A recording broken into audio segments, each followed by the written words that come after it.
share. Cool. Can everybody see my screen? Awesome. Perfect. So to get started, I am Pooja, and this series is actually stemming from my own experience. And, first of all, I wanted to take the time to thank everyone who joined this meetup today.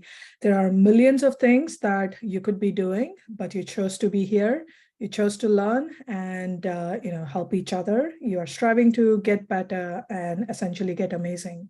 So kudos to you on that. I wanted to do a quick intro about myself. I am Pooja. I am currently an engineering leader at 1Password. 1Password is on a mission to make the world a safer and a more secure future for everybody. And if you're looking for a password manager for yourself, 1Password is probably the product that you're looking for. I've always enjoyed working at mission-oriented companies. I've worked at Slack previously. I've also worked at healthcare and fintech startups such as Digit and Qventus. The motto that I really resonate with is lift as we climb. This is actually a motto that became very famous during the women's suffrage movement.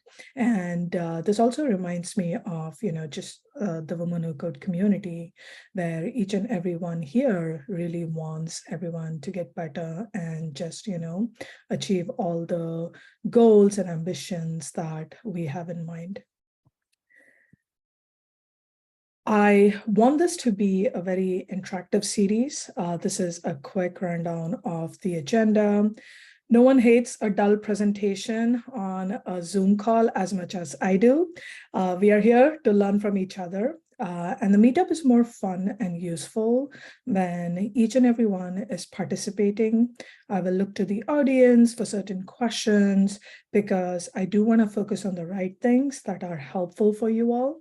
And I'll also keep an eye on the Zoom chat periodically. Some Zoom etiquettes: if you have any questions, please feel free to drop the question in the chat. I'll make sure to address the questions as much as possible, and I'll also make sure to do it in line and not just towards the end. We'll also have time towards the end if there's any questions that I was not able to, address, and if there's anything that's top of mind, just basically drop that message in the Zoom chat. We'll also be leveraging the Zoom reactions pretty heavily. So that way, it's not just a Zoom chat where everybody is interacting. Cool. So I want to get started with understanding more about the audience that is here right now.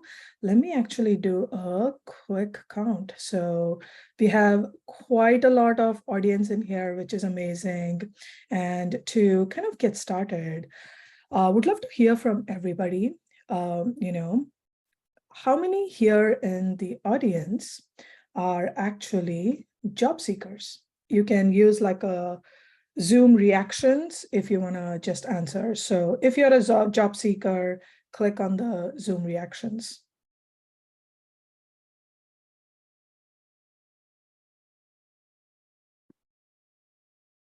Awesome. So I think, yeah, I see some folks raise hand. You can basically just use a Zoom reaction. So that way it's super easy as well.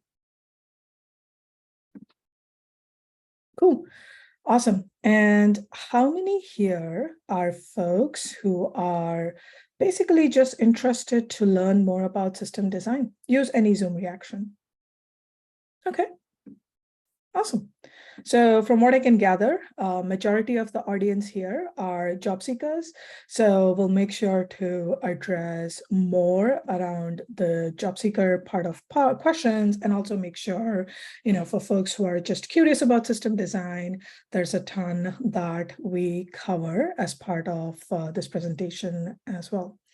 So to get started, if you're someone who is preparing for interviews, a lot of interviews, especially software engineering interviews, engineering management interviews, technical product and project manager interviews, each of these questions actually have a system design interview as part of the general interview slot. If you're someone who is also, just curious about building your system design skill set, then this interview can also be a great platform, especially if you're early in your career, if you just want to expand your knowledge on different types of challenges. So hopefully this is something that, either you're preparing for interviews or you're just looking to build your system design skill set. You are able to find some value through this session. Awesome. And to kind of reiterate, especially since there's many job seekers in here. So if you're someone who is, sorry, give me one quick second. So I saw a question that, can attendants receive a recording via email? So this session is currently recorded. So Catherine and Pooja here will follow up regarding how you can get access to the recording. So stay tuned. Cool. So to kind of reiterate, especially for job seekers, why system design is important. I have been a hiring manager, at 1Password. I've been a hiring manager at Slack, at Curentus, at, Digit. Basically, every company I've been at, system design is actually one of the major indicators of leveling. So let's say you are interviewing for a software engineering role. The level, the type of offer that you often get is often very, very dependent on your performance on a system design interview. Let's say you're someone who, exhibits that you understand scalability, you understand how, different edge cases work, what is consistency, what is availability. You kind of have a very comfort around the different kind of scalability related challenges, then more often than not, you would be considered for a much higher role. So in general, it's one of the major indicators for leveling. Additionally, it's also a great opportunity for the interviewer to understand your way of thinking.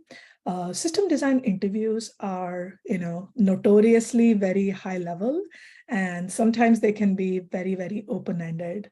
There's a reason behind it. The reason is the interviewer really wants to dig into your background, see what your what are areas that you have experience with, and kind of really go into the details of it all. So that's another kind of reason why system design interview tends to be very important. Cool. Before we go further, I wanted to provide some caveats and some gotchas. So I want to add a huge disclaimer that system design interviews in general do require a little bit of prep. Quite often, the company that you are interviewing for might be in a totally different domain, or the role or the team that you're interviewing for can be very different compared to what you're generally used to. Additionally, quite often there are certain, backgrounds and concepts which we may be rusty on. So sometimes just brushing up on some of those concepts can actually go a long way. At the end of the day, the unfortunate truth is you have 1 hour to impress the interviewer. And, I think we all know by now that Instagram, YouTube, even meetup.com wasn't really built in a day, but you kind of have to, build a system within an hour. So it's a pretty significant, time limitation. I also want to add a huge disclaimer that there is no one perfect solution. That is, there is no one size fits all approach in system design. The sooner you embrace it, the better you can get in your preparation. I really want you to think of this as an avenue where your background gets to shine. Additionally, one more thing that I'll highlight is, don't be afraid to go back to first principles. When you're preparing, don't be afraid to go down to the basic. Like, what's the difference between REST versus gRPC? How do database locks work? What is integer overflow? Can be literally anything. The more prepared you are, the more comfortable you are going to be for any question that basically gets thrown in your particular direction. And I cannot stress this enough. I highly encourage everybody to put on your curiosity hat. Let's face it, preparing for interviews is kind of annoying. And then sometimes it can also be very hard. You have a job, you have a family, you have other commitments. And on top of all of that, you also have to make the time to prepare for these interviews. I kind of want you to look back into, kind of like the why of why this is important.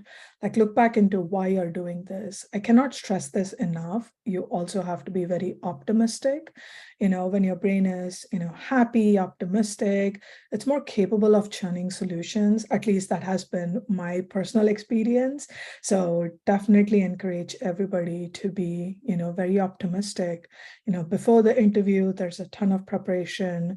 During the interview, one thing, one of the trap that I've found myself in is sometimes, when the interview feels like it's not going in the right direction, you actually have the full power to change the course of the interview and make it successful. As long as you're keeping that in mind throughout the interview, I think a lot of times interviewers also acknowledge it. I've been in interview debriefs where folks were literally like, hey, midway down the interview, I wasn't sure where this was going, but suddenly the interviewee flipped and they basically excelled and did a great job. So basically, it's very important to continue to stay optimistic throughout your interview and also after the interview. One thing I've found very helpful, which I've also heard many people say was helpful, is do a self-retro. Think about what went well, what can be better, and kind of apply that for all of your future kind of interviews and preparations.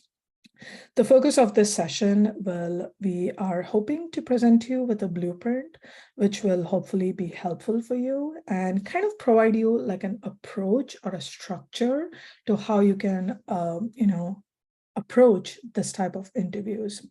I'm going to take a quick pause and see if there's any questions. I think the questions were around recording, which Catherine has already addressed. So I think we are good to go ahead. So the first thing I wanted to present to you all is kind of like a rough structure of how you can think about, approaching these interviews. The first phase or the first piece really of this interview is, I cannot stress this enough. It's super important to take the time and understand and define scope. I have personally been in interviews where, interviewees basically just jumped into problem solving mode, and then the interview basically went all over the place. So take the time, think through the functional and non-functional requirements. Kind of, I would say, put on your product thinking hat. Like, hey, what exactly are we trying to build? Who the users are? What is the scalability challenges of this? What are some non-functional requirements? What are some edge cases that we are okay with? What are some trade-offs that we are okay with? Kind of, take the time to really understand what you're trying to solve. Once you have that, a good understanding of the scope, plan and basically get buy-in, it's super important that you and the interviewer are always on the same page about what exactly you're trying to accomplish in that 1 hour that you have with the interviewer. This is the portion where you really get set the expectation on what is the focus for the time and what are certain pieces that you are going to essentially focus on. And then the third phase, probably the one where you'll spend the most amount of time, is deep dive. This can be algorithm, this can be a system design, or, kind of like a data flow, can be really a lot of different things. This is actually the phase where you get into the why, what, and how, and you discuss a lot of trade-offs. And the last one, sometimes, I've seen folks run into time limitations, but I do stress that even if it's just a few minutes, take the time to summarize, because the interviewer wants to know that you're someone where, you're presented with a problem, you think through it, and then you're proposing, okay, this is what we are going to do, and this is how we are gonna, continue from here. So take that time to, summarize and wrap up that interview. Awesome. Well, enough said, let's build something. So what we are going to do today is we are essentially going to design a system to generate unique identifiers. You might have a lot of questions. Well, great. We are going to make sure we address all of those. I also wanted to highlight a few reasons why I chose this problem for today's session. This problem, I would basically put it somewhere in the difficulty level of easy to intermediate. It's a good intro question. Since this is the beginning of the system design series, this felt like a good question to start with. As we start building this series out, we'll start diving more into intermediate and then hard level questions. Another reason why I like this question is there are many ways to get creative with this question. It kind of pushes you to go back to your first principles. There's a bit of math involved and a whole lot of creativity. There are many ways to build this system and, not just one particular way. And this is a system, you get to build a system that, the interviewer expects you to, and then you help, you basically aid in communicating the trade-offs. So hopefully this will be a fun session and everybody, leaves this session and knows how to exactly build a system that generates unique identifiers. Now, if you're someone who is already jumping into problem-solving mode, the first thing I'll say is, stop. Let's look back at the blueprint. So as we mentioned this in the blueprint, start thinking about, understanding and defining scope. I think I mentioned this in the, just a moment ago. I have seen many interviewees who jump into problem solving mode without really understanding the problem enough. Halfway down the interview, they realize that they have many questions, and then they end up wasting a lot of time going back and redoing things. Highly recommend to not do that, because do remember you have just 1 hour. So you want to make sure you're presenting your best self to the interviewer and are able to talk through a lot of different areas. So as I mentioned, when you are presented with a problem, the first thing, or the phase 1, is essentially understanding and defining scope. Let's do a fun exercise. So what are some clarifying questions that you would ask the interviewer? So basically, put yourself in the shoes of an interviewee. An interviewer basically tells you, hey, can you design a system that can generate unique identifiers? What are some clarifying questions that you might ask? Go ahead and type in the Zoom chat.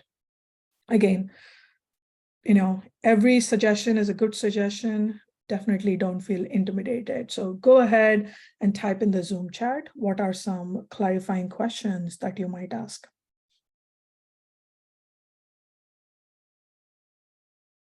And as I said, this is more fun if everyone participates. Awesome. There you go. I love when there's a latency that we introduced. Cool. So Sarah mentioned how many concurrent users are we expecting? That's great. How many unique IDs would be required? What is the database that we are using? How many identifiers? What will they be used for? Any specific format? Can you elaborate what we would be generating unique identifier for? The length of the ID? What is the data type of ID? I'm going to just say these are all great clarifying questions, and kudos to everyone for participating. So each and every question that was asked is exactly the type of question that an interviewer is essentially expecting you to ask, because as I mentioned, the interviewer really wants to understand how you think. What are questions that, pop up in your mind? What are different things that you're thinking about? Some questions that, again, these are questions that many folks already outlined. Hey, what are the properties of this unique identifier? What do they look like? The interviewer may say something like, okay, we want each of the identifier to be unique, and for the purpose of this for this problem, let's make sure they are integer only, and let's also make sure they are sortable. Hey, what about the length of the requirement? I think was someone in the Zoom chat already added that. The interviewer may say, for the purpose of this interview, let's just keep it like 64 bits. Another question that you might ask is, hey, what are some potential use cases? What is the system that we are building for? I think this was also posted in the Zoom chat. This can be an identifier that's used for, your Instagram posts. If you're someone like me who is into Instagram, that's a reference that I'll use a lot. This is an identifier that's used for posts, for likes, for comments, for basically our social media app. Another question, I think someone raised this as well. What is the scale of the system that we are trying to build? The interviewer, may say something like, we are expecting at least 100 million IDs, or let's say we want to generate at least 10,000 IDs per second. Again, this is just like a subset of questions. The main purpose here is these questions really allow you to, go one step deeper and really understand what is the actual system that the interviewer wants you to essentially develop. Another thing that I would, recommend folks is make sure you're not spending more than 10 minutes on this, because if you spend, let's say, 15 or 20 minutes, that kind of takes away from, the time you have in actually building a system. So I highly recommend everybody to, time box this. I think 5 to 10 minutes is usually like a good enough, time to actually think through the questions, clarify and make sure you are able to identify the scope. If you're a software engineer or someone who has worked in product or in general engineering, kind of consider this as an exercise that you do with your product manager, with your design team, can be, any of the cross-functional folks. So kind of treat it that way. So once you have understood the scope, basically, do a quick summary. So basically, we are building a system to generate unique identifiers where IDs are unique, numerical only, can be ordered. They're expected to fit into 64-bit. And we also expect the system to be scalable and reliable, because we want to support like 10,000 unique IDs per second. So great.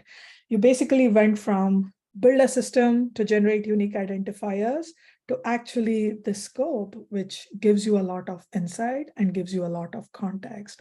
So hopefully this is giving you like a good insight into why this is important. I'm gonna do a quick check of Zoom. Cool. No questions. And next up, as we mentioned in our blueprint, the next phase, once you shortlist your scope, is basically to plan and get buy-in. And why is my slide not moving? Cool. So one thing to keep in mind is there's many ways to go about doing this. Let's actually deep dive into it. So if you've worked with databases in the past, every database. So for example, I'm just going to take a relational database such as MySQL, because many folks usually have experience working with a relational database of some sort. If you work with a relational database, MySQL especially provides you a very handy dandy, increment operator, where let's say you create a column in your database, you can just say auto increment, and MySQL actually takes care of, incrementing the ID based on time or based on the order in which it's created. It's also numerical because you can say integer, auto increment, and then MySQL does all of the work for you. So great, you have a system, but what are some of the challenges that a simple system such as that would have? Go ahead and type in the Zoom chat. What are some things where this would work? And what are some of the drawbacks of using like a database increment operator? We'll take a second and feel free to just type in the Zoom chat, anything that comes to mind. What are some ways this will absolutely not work?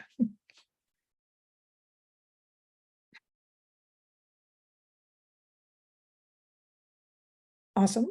There's a couple of mentions of concurrency. That's great. ID clashes in case of distributed system. Absolutely.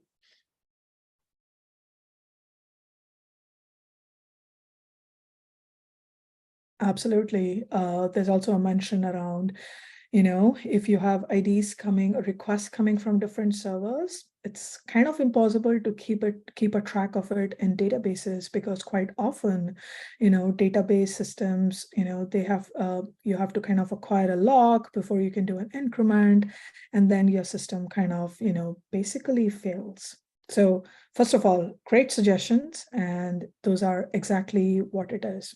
So let's actually dive into the good of it, right? The good part of this is, you're kind of pushing all of that logic into a database. Again, MySQL, Postgres, these are all databases, which have stood the test of time, and they having them be responsible of a unique ID is actually not a bad idea. They also provide IDs which are sortable, and they're also numeric only. However, as folks mentioned in Zoom chat, there are a ton of limitations of using the database increment operator. The not so good part of using the database increment operator, as many folks mentioned, is they are absolutely not scalable. What if there's multiple concurrent requests that are coming in? What if you have crazy amount of clients who all want to have or generate like a unique identifier? There can also be cases where, different parts of the system want to generate unique identifiers, in which case you're kind of throttling the database. And another thing to keep in mind is if you're just relying on a single database for your increment or ID generation, you're basically introducing a single point of failure, which absolutely wouldn't work. Because keep in mind, in the beginning, we mentioned that this is something where we anticipate at least 100 million IDs to be generated, or 10,000 IDs per second, in which case it would absolutely not solve our purpose. Cool. Next up, one of the other approaches that this can be solved is by using a multi-master replication. So let me actually talk through how this would potentially work. So in a multi-master replication, this is like a very simple, proposal where instead of just one DB, you would have multiple databases. You're kind of having the index or the starting ID defined, and then you're incrementing K. So for example, DB1, the IDs start from 1, and then you increment by 2. DB2, ID starts first with 2, and then you increment by 2. Sure, this is definitely an approach. But what are some ways that this essentially would not really work? Go ahead and type in the Zoom chat.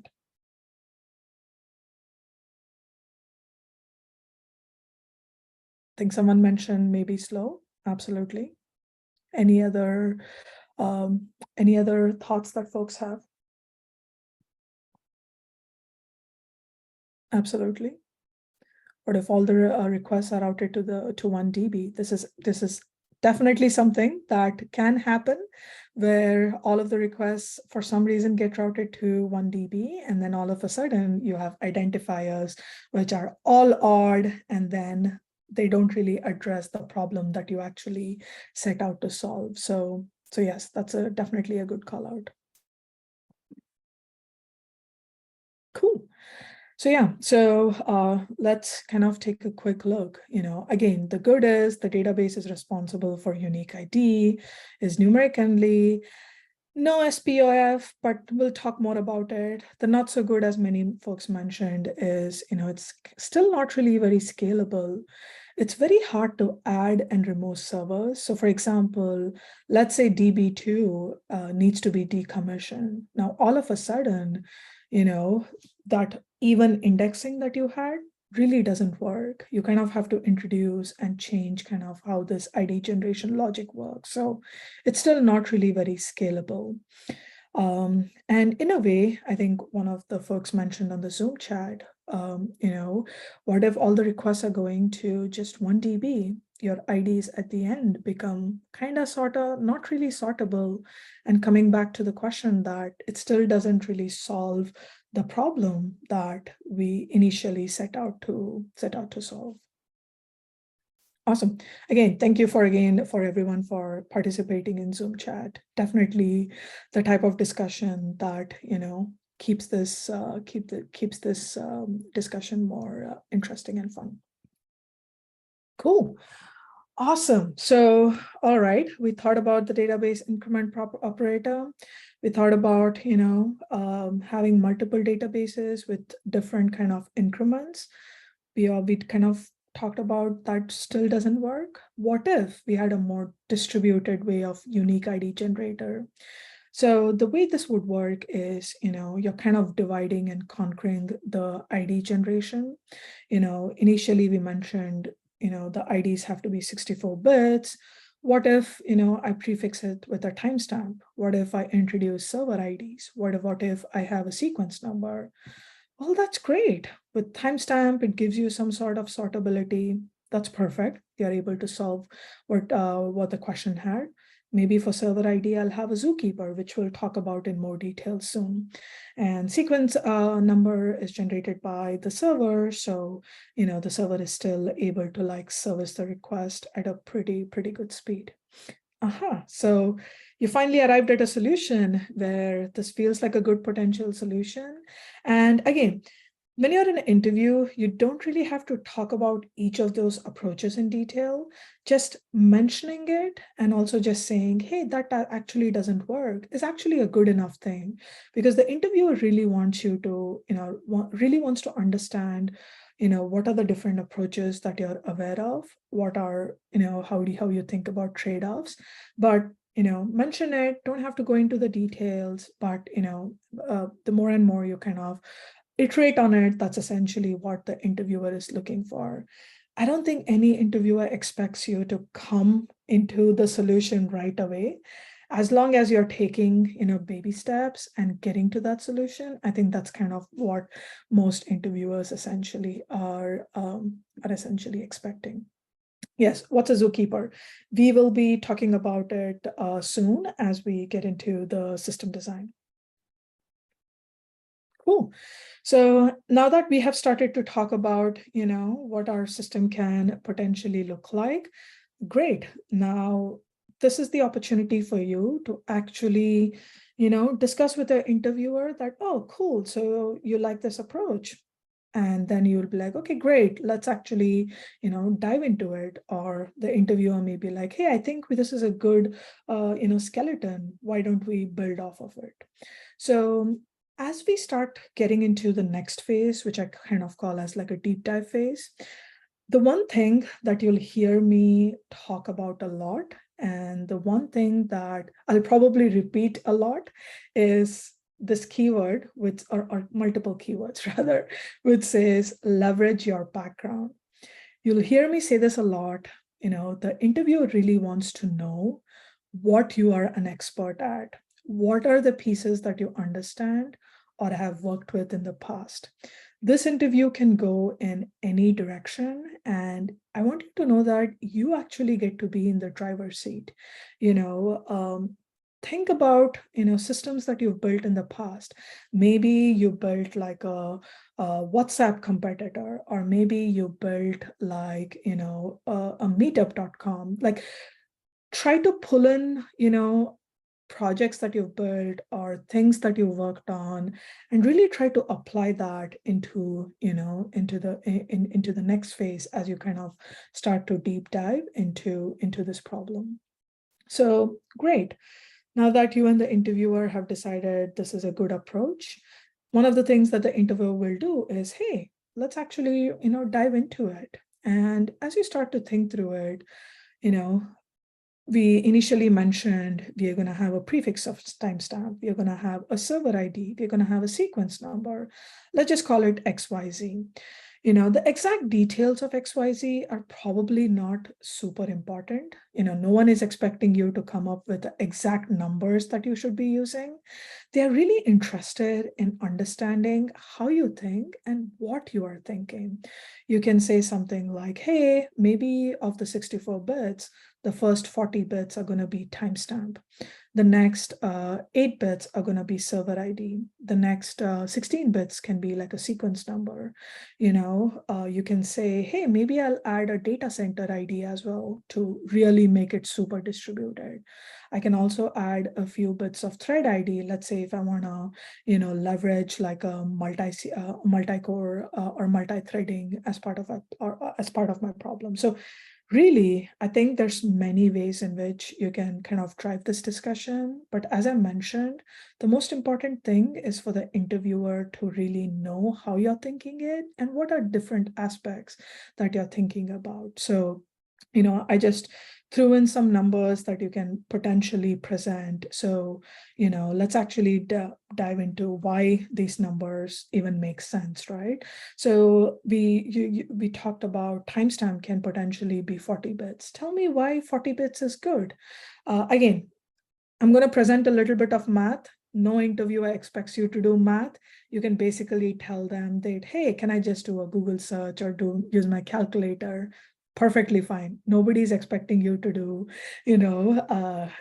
division or multiplication during the interview. So if you take 2 to the power of 40, which is basically the 40 bits like 1 and 0, you divide it by 1,000, 365, 24, 3,600, it kind of gives you 34 years.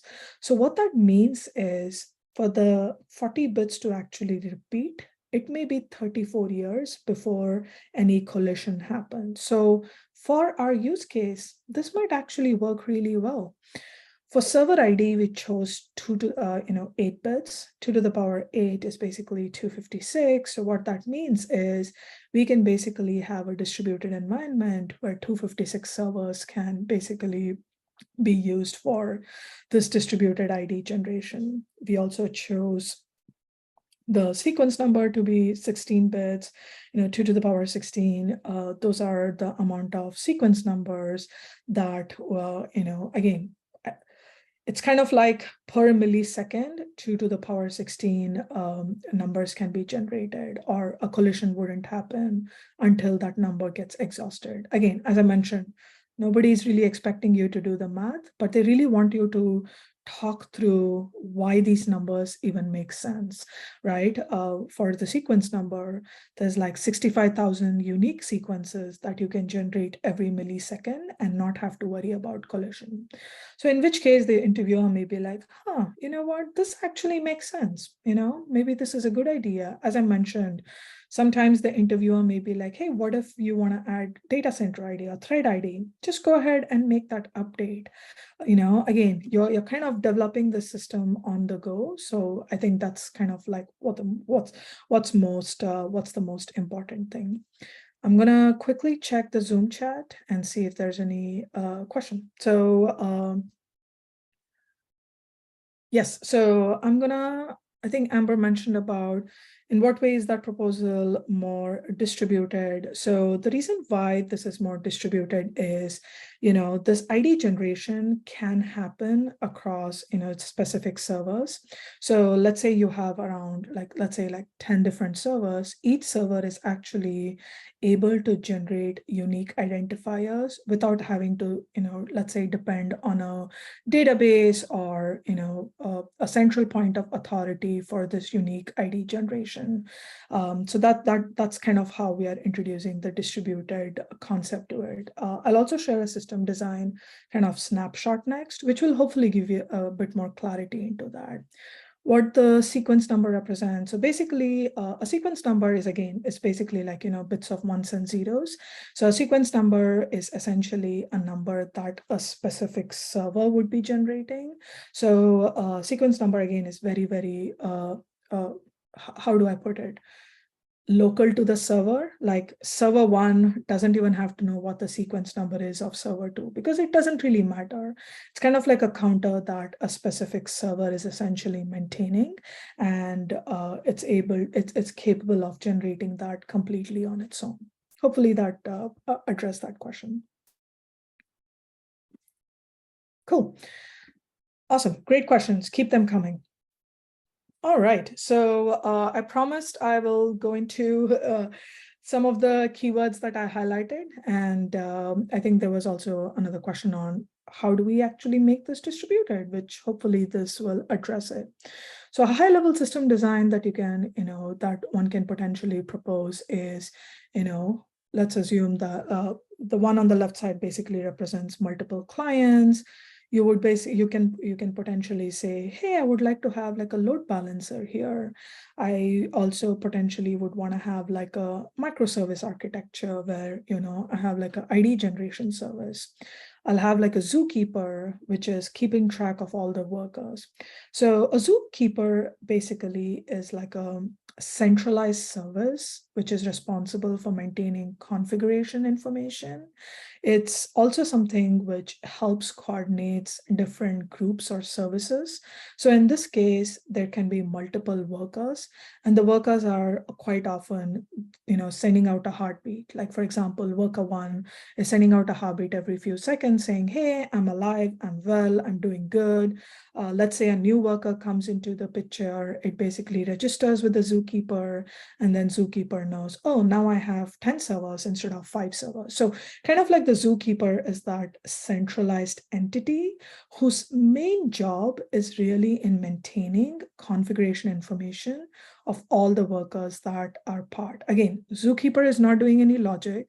It's not really generating IDs for you. It's basically kind of like making sure all the workers are, kind of like checking in on each of the workers that are provisioned in your system. So one thing that I've mentioned before is leverage your background. This is literally just one way of designing the system. There's probably 1,000 different ways you can build this system. The keyword, as I mentioned, is leverage your background. Let's say you have experience building microservices. Talk about it. Let's say you have experience building load balancers or API gateways. Talk about it. For example, you can basically, elaborate and say, hey, in my load balancer can also be like an API gateway, because let's say there's multiple clients which are, requesting IDs. I can have some sort of rate limiting.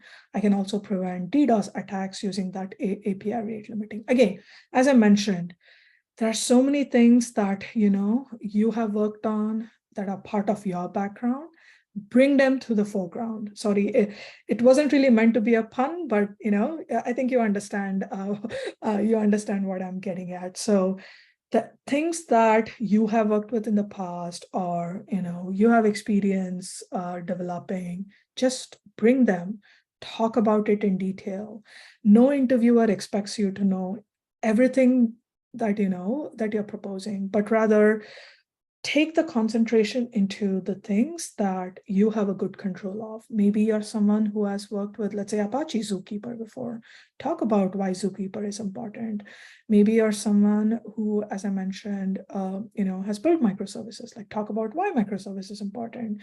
You can also talk about what are the APIs that you're going to build. You can also talk about what database you may need. Again, for this problem, you probably don't need to get into the database part unless there's like a different aspect to it.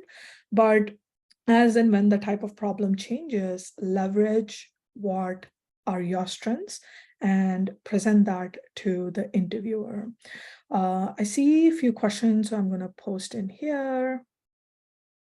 Okay, cool. So why do we need the timestamp? So let me actually go back to this slide and address that question. So someone asked a question about why do we need a timestamp? So great question. So I should have probably done this before, but we're going to do this live. So forgive me if I do the math incorrectly. You can still see my screen, right? I'm going to assume a yes. Okay, cool. Awesome. Thank you for the heads up. So there was a question around, hey, why do we need a timestamp? So let me actually try to do some live writing in here. So one thing we mentioned in here is essentially a timestamp. So a timestamp can be, let's say it's June 14, 2023, 5:54 p.m. PST, blah, blah, blah. So this is basically your timestamp.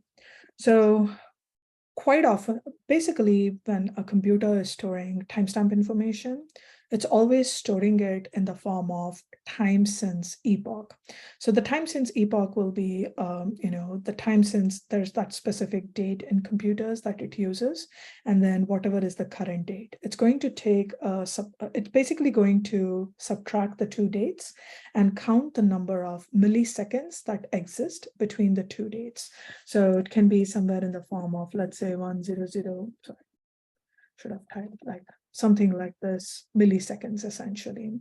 So what the timestamp essentially provides is, as you can imagine, this is actually, a type of identifier. And let's say you are doing June 14th. Let's say, just gonna say 55 p.m. So it's basically, 6,000 milliseconds more than the above one. So in this case, it would be something like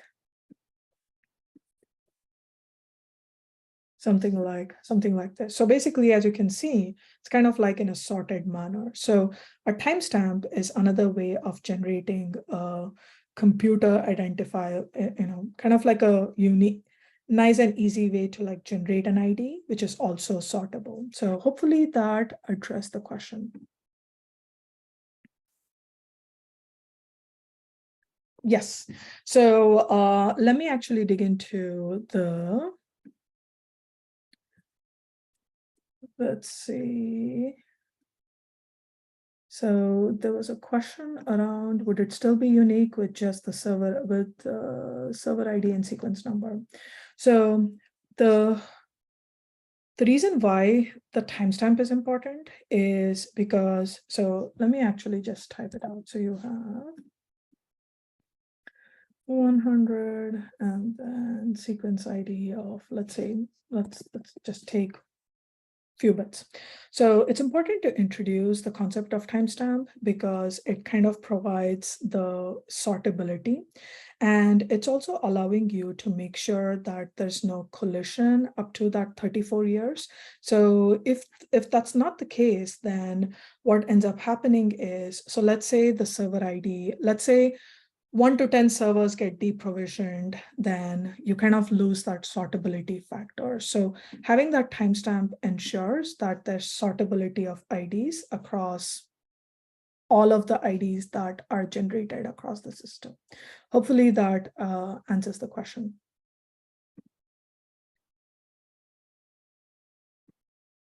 Cool. I didn't see any follow-up, so hopefully that is good. Cool. Awesome. So let me go back into the presenter view. Cool. So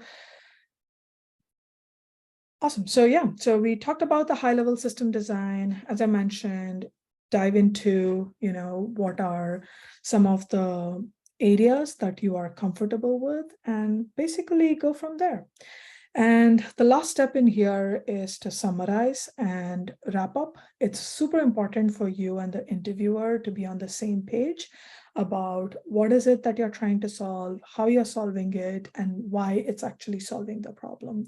So this is a great opportunity to kind of summarize and tie a neat little bow on all the work that you've been doing in the past 1 hour. So I'll pause and see if there's any questions. Thank you for pulling in the current Unix timestamp. I feel like it's been a long time since I actually looked at that number. Cool. Awesome. So hopefully the session was helpful to everybody. I also shared a few resources which I found helpful. I've linked them here and here. If you are also curious about some of the other proposals there are of unique ID generation, I also linked two very useful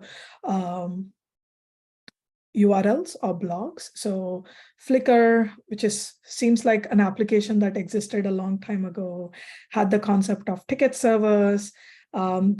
This distributed ID generation is actually, in other terms, is called as the Twitter Snowflake ID generation. So this was something that Twitter actually open sourced. So I also linked that article. So hopefully it will give you a more in-depth overview of how other companies have actually gone about, solving this problem. Again, I love reading engineering blogs because you actually get to see how companies are solving problems that they have faced. So highly recommend taking a look at each of those blogs as well. Cool. Before we go into this next slide, any questions that folks have? So I got a question around any system design videos for beginners. I don't know if I can, if I remember top of mind. So YouTube has a ton of system design videos. Some are good, some are not so good, some are kind of garbage. It's kind of all over the place, to be very honest. So I'll try to see if I can find some videos which I found very, very informative, and I'll try to link it in the resource. So there was another question on my background has been mostly web client work and sometimes how to do deep dives. Yeah, again, sometimes it can feel like, hey, this is something which is totally out of my comfort zone. I completely hear you. I think I think to an extent, preparing the overall system architecture is helpful. Uh, However, leverage the experience that you have, like, maybe when you're building systems, talk about, hey, I would actually use this tech stack, or I would design this piece of component this particular way. So again, I think some kind of architectural knowledge is always helpful, but make sure you're also bringing your own self, right? Because the interviewer wants to know you. So hopefully, bringing both of those components helps kind of have a really good discussion with the interviewer. Can we paste the links in here since we can't click them? Yes, absolutely. Can Catherine or Pooja, can you do a quick copy paste of the presentation and copy it in the Zoom chat? Sure. Thank you. And awesome, thank you. I'm glad that this was helpful. And will we have system design specifically for machine learning? So great question. So probably a good way to segue into the next slide. So our goal with the system design series is there's going to be more sessions in the future. As I mentioned at the beginning, we really want to go into, the different types of system design that you can have, payments processing. I think this is one of the hot topics these days. I also worked in fintech, which is also why I get excited by that. Newsfeed system, notification system. Another thing that we are also exploring is we would love to get guest speakers, the senior engineers, staff engineers at companies who are, at different companies who can actually come and talk to you about system design interviews. So again, stay tuned. Nothing is finalized yet, but we'll make sure. But we are definitely thinking about getting in more guest speakers into this series. Cool. And thank you, Sarah, for sharing the Udemy link. I haven't used it, but Udemy is a good resource. So definitely take a look, folks. And Awesome. Thank you, Jessica. I'm glad that, you found it helpful. And when are we doing next sessions? Great question. I love the enthusiasm. So we haven't really put together